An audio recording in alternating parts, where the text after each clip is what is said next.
میں اس وقت موجود ہوں لاہور کے علاقے رائیونڈ میں، جہاں تبلیغی جماعت کے اراکین میں کرونا وائرس کے ٹیسٹ مثبت آنے کے بعد پورے علاقے کو سیل کر دیا گیا ہے۔ سرکاری اعداد و شمار کے مطابق لگ بھگ 600 اراکین میں کرونا وائرس کے ٹیسٹ مثبت آئے ہیں۔ تبلیغی جماعت کے اراکین میں کرونا وائرس پھیلنے کی اصل وجہ یہ بنی کہ یہاں مارچ کے دوسرے ہفتے میں ایک اجتماع منعقد کیا گیا، جس میں پوری دنیا سے اراکین نے شرکت کی۔ وائرس ظاہر ہے کہیں سے آیا ہے، یا وہ فورن ٹریول سے بہت سے لوگ اس میں فورن ڈیلیگیٹس یا دوسرے اس طرح آتے ہیں، تو جب وہ لوگ آئے ہیں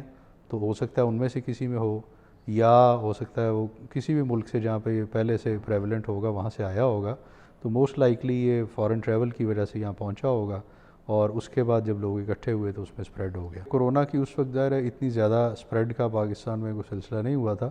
بٹ ہم نے ان اینٹیسپیشن منتظمین کو یہ کہا تھا کہ آپ یہ اجتماع جو ہے اس کو یا تو بالکل ختم کر دیں یا کم کر دیں،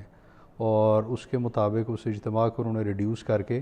ایک دن کا کر دیا تھا۔ سرکاری حکام کی طرف سے خبردار کیے جانے کے باوجود اجتماع شروع ہوا، لیکن 2 روز پڑنے والی بارشوں کی وجہ سے مرکز کا پنڈال پانی سے بھر گیا، جس کی وجہ سے اجتماع کو محدود کر دیا گیا اور پوری دنیا سے آئے ہوئے اراکین لاہور کے دیگر علاقوں میں قائم مساجد میں پھیل گئے۔ تبلیغی جماعت کے اراکین میں کرونا وائرس کے ٹیسٹ مثبت آنے کے بعد اس پورے علاقے کو سیل کر دیا گیا ہے۔ جس وقت ہمیں اس بارے میں کوئی انفارمیشن ملی کہ کوئی شاید کچھ کیسز پازیٹیو ہوں گے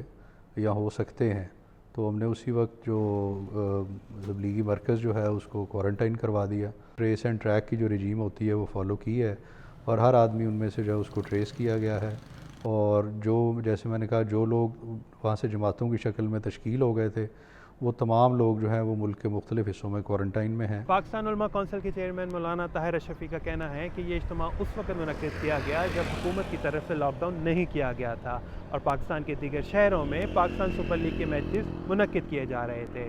نوید نسیم، وائس آف امریکہ، لاہور۔